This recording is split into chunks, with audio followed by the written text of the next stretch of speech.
Hi there and welcome to Where's the Money Gone, the podcast that takes you inside the football boardroom with me, Adrian Goldberg. I'm an investigative journalist and West Bromwich Albion season ticket holder, joined as usual by Charlie Methven, former director of both Sunderland and Charlton Athletic, advisor to both Arsenal and Spurs in the past, and a boyhood Oxford United fan. This time we're going to be talking about Manchester United, the Red Devils in the red. They have lost £313 million over 3 years, and co-owner Sir Jim Ratcliffe has been quoted as saying they would have gone bust by Christmas without his ruthless cost cutting. Could United really be at the risk of a financial meltdown, especially as they failed to make the Champions League following that dismal defeat in the Europa League final against Spurs? And how did this happen? Inter Miami, Lionel Messi and all have been invited to play in the newly expanded Club World Cup by FIFA, even though they aren't US champions and never have been. Some mistake, surely. First, though, as Meatloaf once said, Charlie, 2 out of 3 ain't bad. Your current club, Mount Pleasant in Jamaica, where you are managing director, failed to win the league title on penalties. But your 2 previous clubs, Sunderland and Charlton, prevailed in the playoffs. So you'll take some satisfaction from that, at least. Yeah, well, Adrian, it's been a very dramatic weekend of football for me. Quite an extraordinary 48 hours. The system that we have here in Jamaica is similar to what rugby league has in the UK. So you have the league, and the winner of the league is the winner of the league. And then you have the grand final, or the playoffs leading to the grand final, which determines, in quotation marks, the champion, right? So you can win the league and have, in rugby league, it's called the League Leaders' Shield or the League Winners' Shield, and then not win the grand final, and that means that another club who might have finished behind you becomes the champions. It's the same here. So Mount Pleasant won the league by 17 points with a plus goal difference of 73. However, in the playoff final, the grand final on Friday night in the National Stadium in Kingston, which was a very noisy affair, we drew the game 0-0. Having had 17 shots, 8 on target, to the opposition's 2 shots, none on target. And when you've been in football as long as you and I have, you know where that's leading, don't you? Hit the bar, hit the post, their goalkeeper has the game of his life, and you know. So even in the penalty shootout, they skied one over the second or third penalty, and the first 3 penalties, our players slotted calmly. So you know then that you're 2 penalties away from winning it on penalties. Of course, our 4th penalty taker decided to take the ball down to the port in Kingston, as opposed to into the back of the net, and the rest is history. So that was a disappointing night, but not a night with any substantial consequences, because both the winners of the league and the winners of the grand final both qualify for the CONCACAF competition. So we are still the league winners and we're still in CONCACAF, but we didn't win the grand final. Disappointing, but not a killer. So just to be clear then, in the end, you lost that penalty shootout on sudden death, but correct. You're in your region's equivalent of the Champions League. That's where you're at. So disappointing not to win, but nevertheless, the next level that you want to aspire to, you have reached that by virtue of being in that final in any event. Correct, by winning the league, exactly. Then we moved on to the English playoffs. Now, these are, of course, much more binary outcomes. It's what makes them so wonderful, but also if you're heavily involved in a club, particularly if you're a director or a shareholder in the club, really hideously binary, right? Because there's nothing you can do to hedge your situation. You can't have a bet on the opposing side, because football club directors in England can't have bets. So I remember well from my time at Sunderland, in my last year at Sunderland, we got to the final, and we had already agreed to sell the club after that final at one price if they won that game, and another price if they didn't win that game. So you end up having effectively a ridiculous amount of money resting on the outcome of one game. Which is not a particularly pleasant place to be. It is the ultimate, what Fergie said, squeaky bum time. So if you looked at Sunderland and Charlton, both of them playing in a division below what they would have thought would be their natural station in life. Both of them having had some tough times over the last decade. We'll come on to that in a moment. Both of them now rebuilt and back kind of in the right mindset to succeed again. We'll again come on to that in a moment. And effectively, it came right for both of them. Now, unlike Mount Pleasant, you certainly couldn't claim that either of Sunderland or Charlton dominated their games. Sunderland, over the course of the 90 minutes, were probably the weaker side overall, marginally, but they were. I think Sheffield United were on top for the majority of that game in terms of the likelihood of being able to score, certainly, even if Sunderland had quite a bit of possession. Sheffield United were the side with the better chances.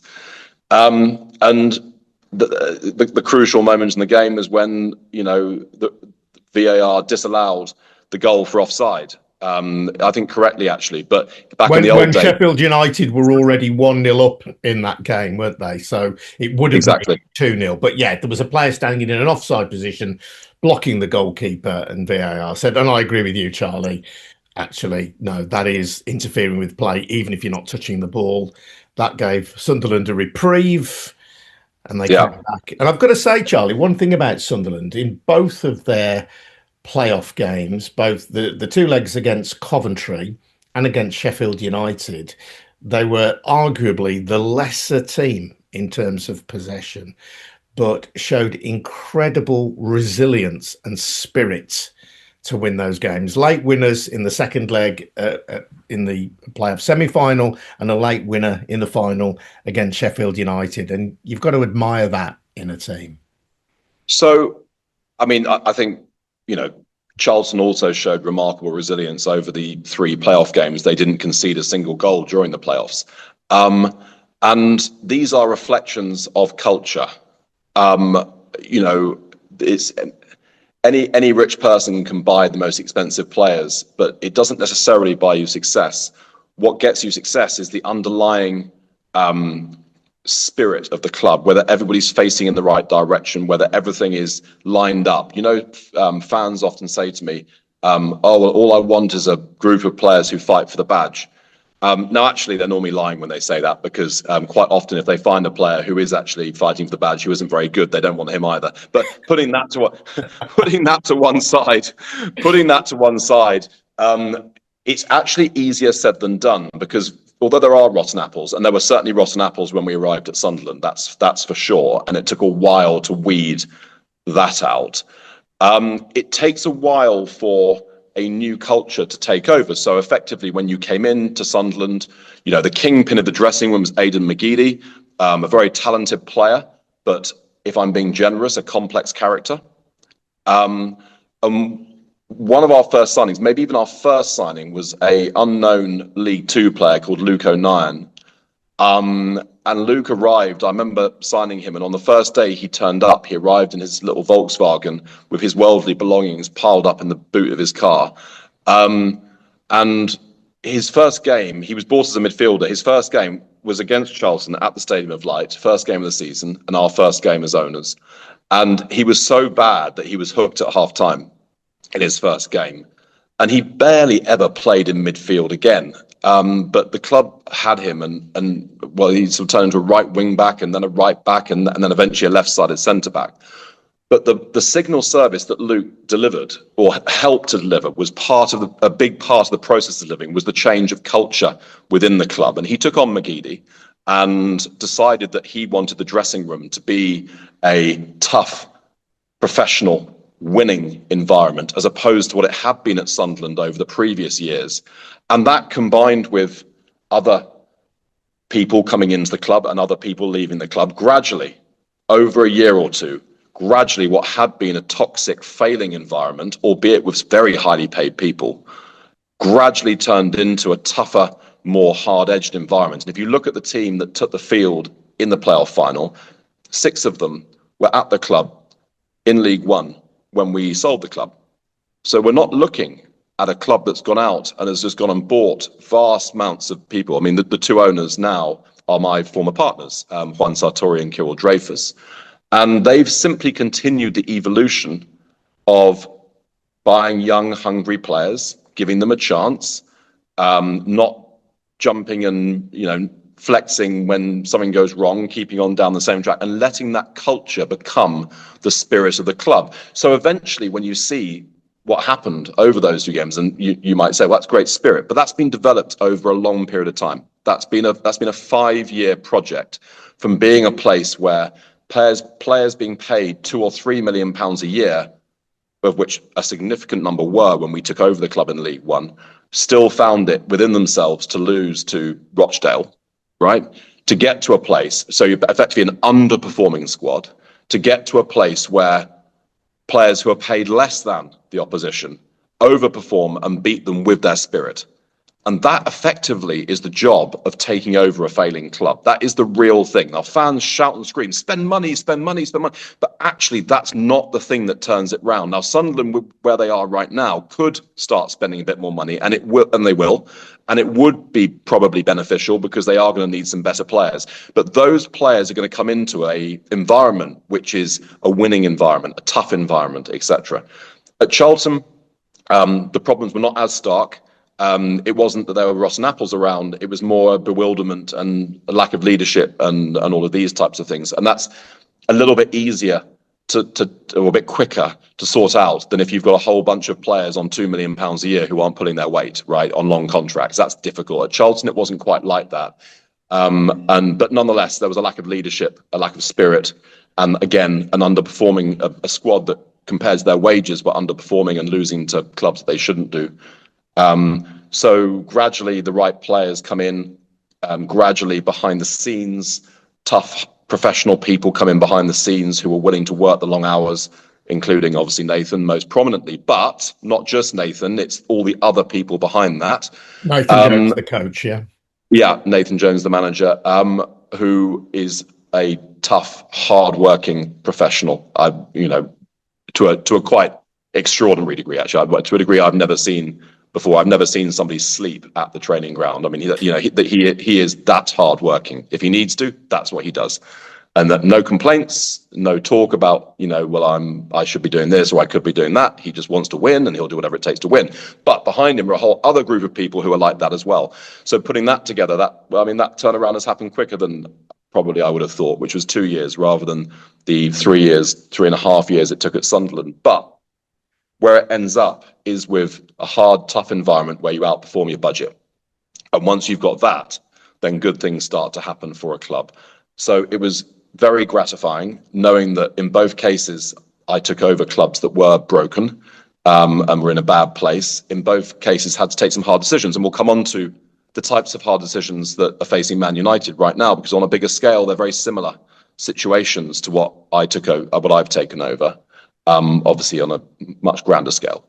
And you are told by everybody, you can't do this way. You cannot cut your way to success. You cannot get rid of your best players, whether it be at Sunderland being Lee Cattermole and Aidan McGeady, whether it be at Charlton, the leading goal scorer in the league, Alfie May, selling him last summer. But it's not about spending money. You've got to get that culture right. And that is the thing which fans underestimate. They just think, just fire the manager, get a new striker, and it'll all be okay. But if the rest of it's not okay, then it won't be okay.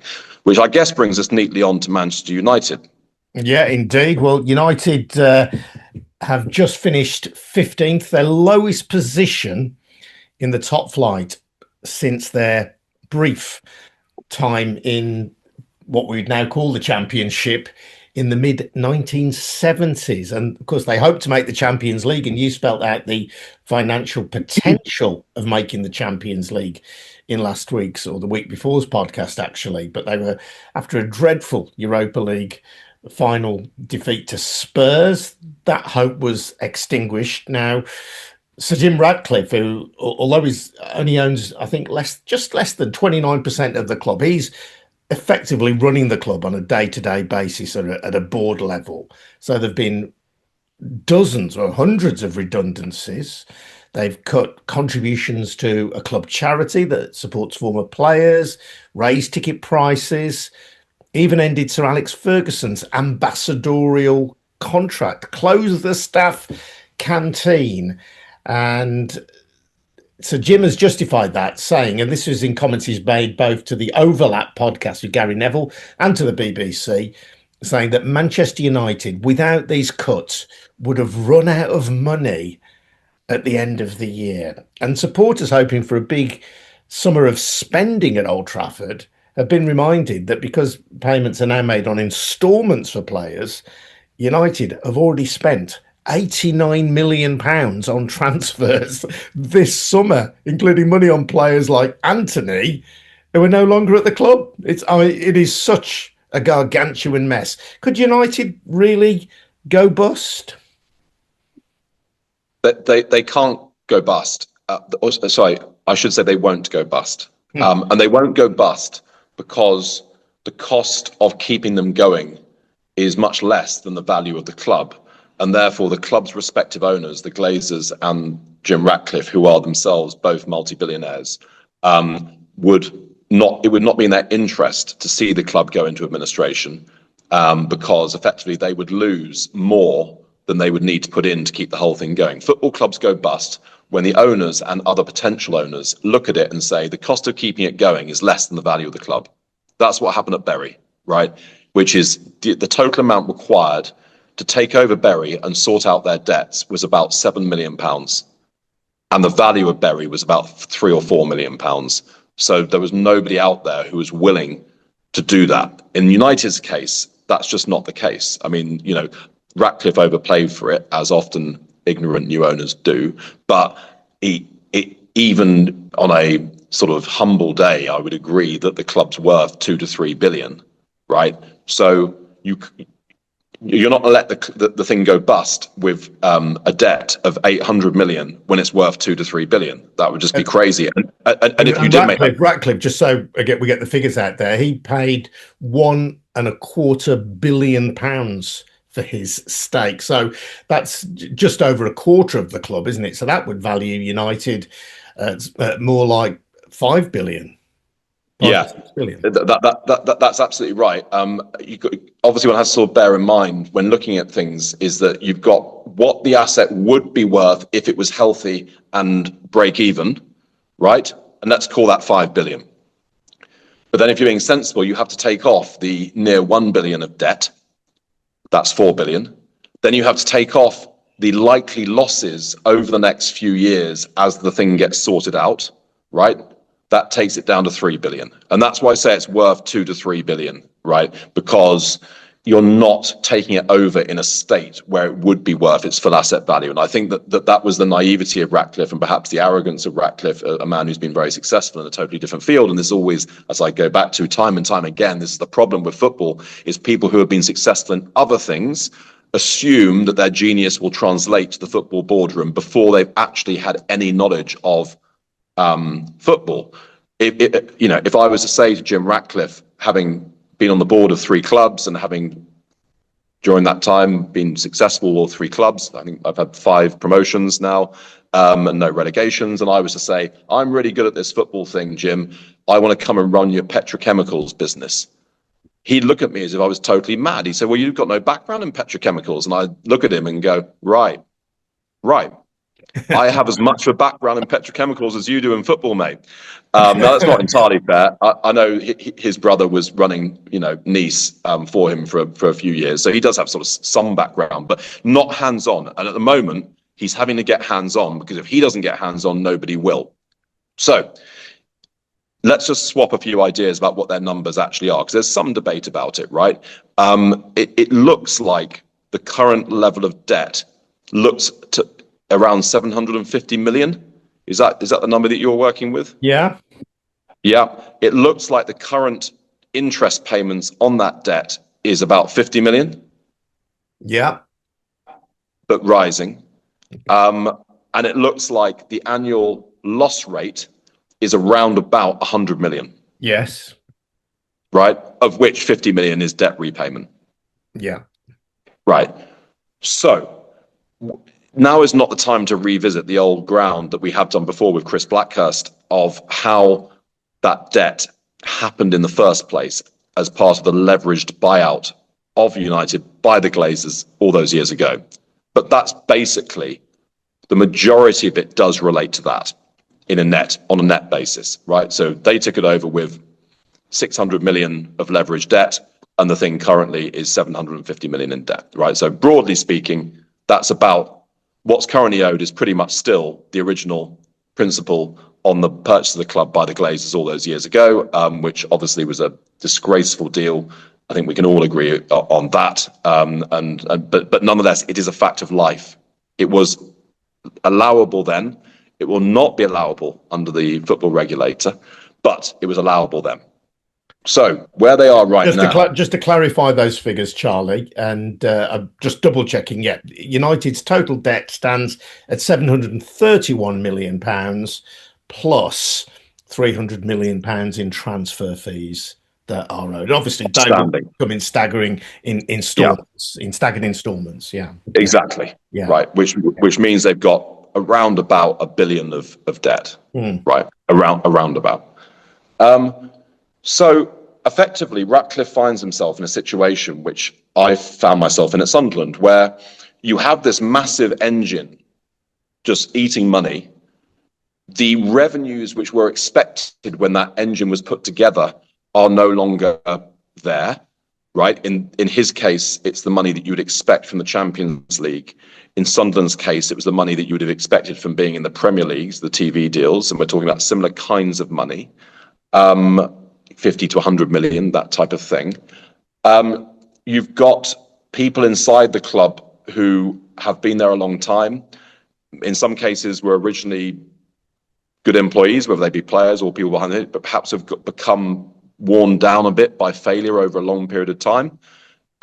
You've got players who should never have been recruited in the first place. You've changed managers so often that you've been recruiting for totally different systems and managers and styles over a long period of time. So you've got this build-up, as you say, of players who you are still paying for, but who have actually already left your club because they didn't fit in.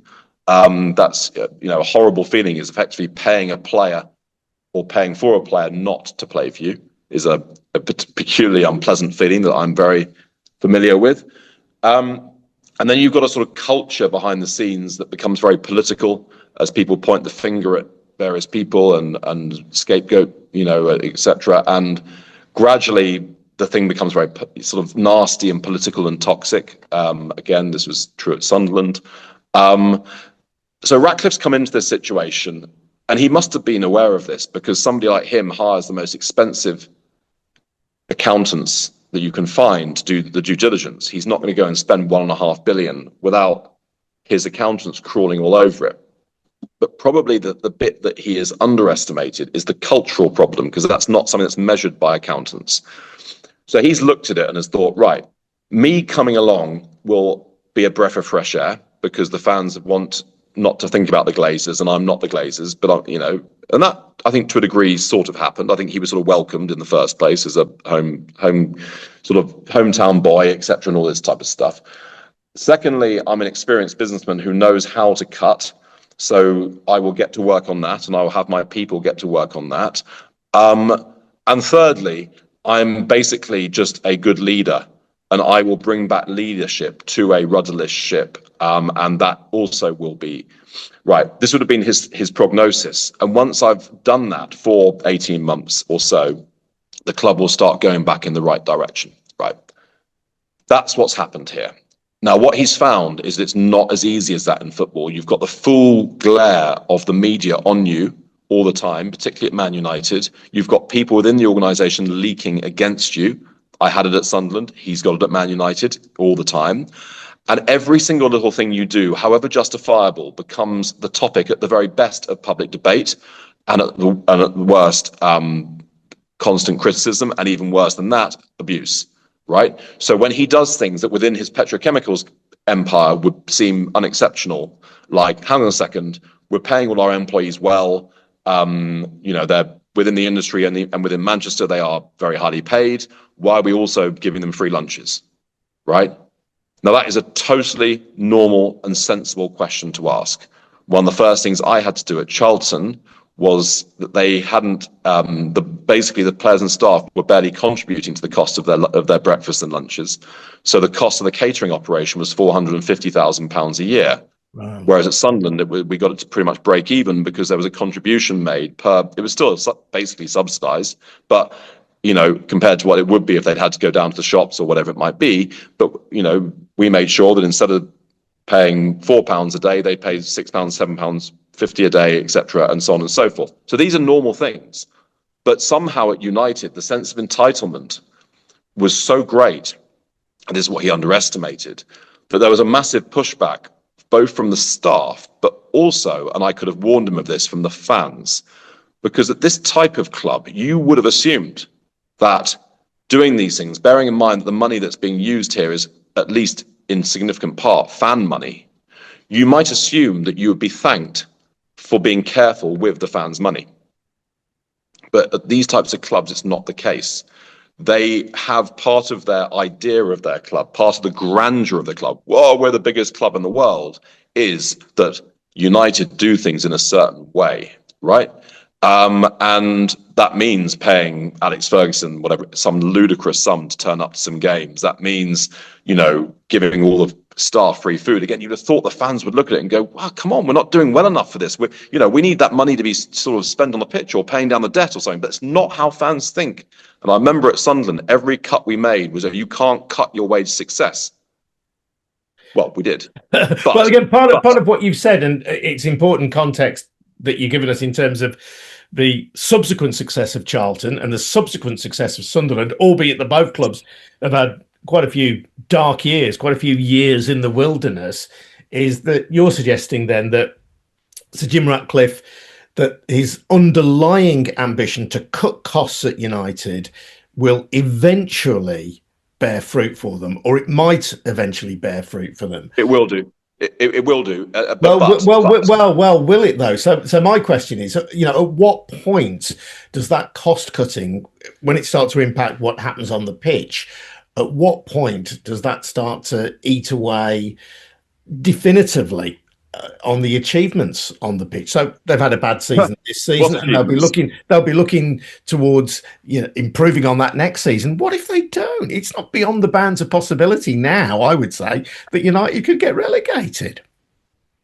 It's not, and part of the problem here is that, as any business turnaround person will say, or any doctor will say with medicine, this is going to get worse before it gets better.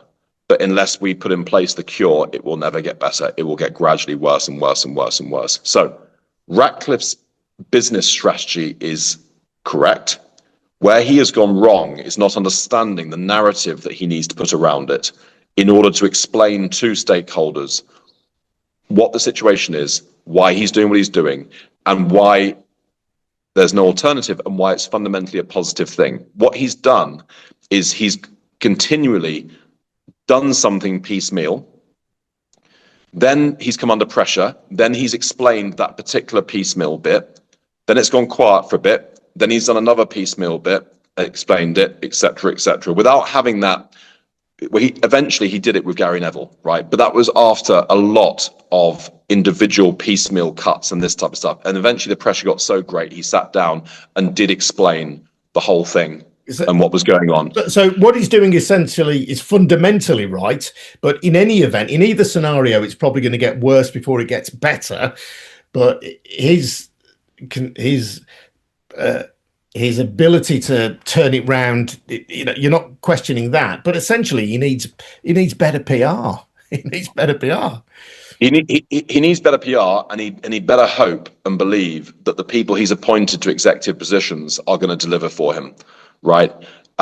Because it is difficult, right? What Man United are now going to be in the business of is something that Man United have not been in the business of for a long time, which is trying to find relatively under-recognized players who then go on and do better than you might have thought, right?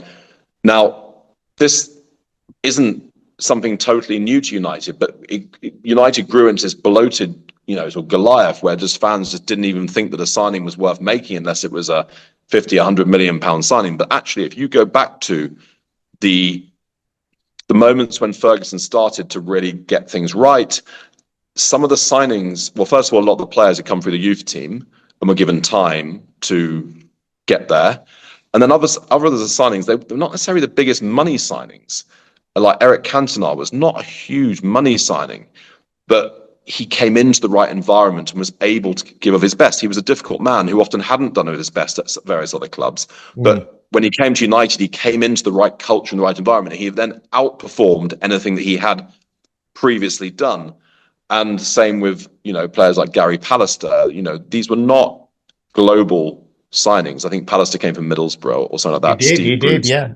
And that's an interesting thing. And the irony now is that you've got players leaving United and doing better. Players who United feel they can dispense with, like Marcus Rashford, who's had a good few months at Villa, and especially Scott McTominay at Napoli, who is now revered and yet could barely get a kick at United. Certainly not a regular game at United. Let's move on though, Charlie. I think United. Just one final thought on this is you're right that there is a chance they go down next year, right? This now becomes the acid test of the people who Ratcliffe has put in place. They're going to have to scrap and fight in the transfer market. They're going to have to be really good at getting players out and getting the right players, the right money for the players who get out. They're going to have to juggle the balls in terms of P&S. We haven't spoken about P&S, but they are in danger of breaching P&S. Profit sustainability rules, right? That they are in a very, very difficult place. However, Ratcliffe has now been there 15 months and the time for excuses is starting to, run out. 18 months to 2 years of a turnaround, you should start to see some positive things start to happen. So if by this time next year they're still in a really, really bad place, it will be at least in part down to him not having found the right people to come in and start do the right things. So there is a chance that he has not found the right people at executive level and he has not managed to get the culture right around the senior management team, and that they still continue to slide because they are in such a difficult place in terms of the transfer market right now. And it looks to me like they've also made a bum appointment as manager, which is another problem in terms, not in terms of saying he's a bad manager, in terms of the playing style which he wants and the squad that he's inherited not being a good fit and all that type of stuff. But I would broadly expect that things will start to improve from next season onwards in a very gradual way. I think it will be 2 to 3 to 4 years, even if they do get it right, before we will see United start to really compete towards the top end of the table again. United for relegation. Now, I'm not a gambling man, but you heard it here first. And very briefly and finally, Charlie, the World Club Cup is taking place this summer, and we've probably discussed it on this podcast as much as any podcast I know. And it's the brainchild in its expanded form of the FIFA president, Gianni Infantino. And I just noticed that the champions of the United States have not been invited. The champions of the United States, they have a Western Conference and an Eastern Conference in the MLS. It's a bit like the system you were describing in Jamaica or the system in rugby league here in England. But LA Galaxy are the champions of the United States. They beat the New York Red Bulls. However, it is Inter Miami who have been invited by FIFA to take part. Funnily enough, they have Lionel Messi in their team, but they have never won the MLS Cup. They have never been American champions, yet they're somehow in the World Club Cup. There was some little stroke they pulled claiming that Inter Miami was qualifying as the host city, right? rather like in the World Cup. Even though, of course, not the entire Club World Cup is being played in Miami, but that was the little sleight of hand that got that one done. In terms of the CONCACAF qualification for the Club World Cup, that, as I understand it, is determined off the CONCACAF coefficients, right? So the clubs who have done best in the CONCACAF Champions League over a number of years, as has been the case with the UEFA Champions League as well. So that's a little bit more understandable, in that effectively clubs are not being qualified through their individual countries, they're being qualified through their federations, right? So it's a question of how well you've done over a number of years in your federation. I've discussed before how it means that theoretically my club now could qualify for the Club World Cup in future. I think what's happened is this has been cobbled together relatively late on and with a lot of opposition. It's Infantino's baby. He is worried that it won't get the attention that it needs to turn it into a success. So in its first iteration, he's sort of bought himself some mulligans, I guess you would call it in golfing terms, which have enabled him to try and spice the tournament up. And indeed, he's also suggested that Cristiano Ronaldo might find a way of playing in the tournament as well, even though he doesn't play for any of the qualifying teams. But there is that sneaky little transfer window allowed for the World Club Cup. So we shall see. Maybe Ronaldo on loan at one of the clubs. It would not amaze me. Anyway, fascinating stuff as always. Charlie, thank you, and well done to Sunderland.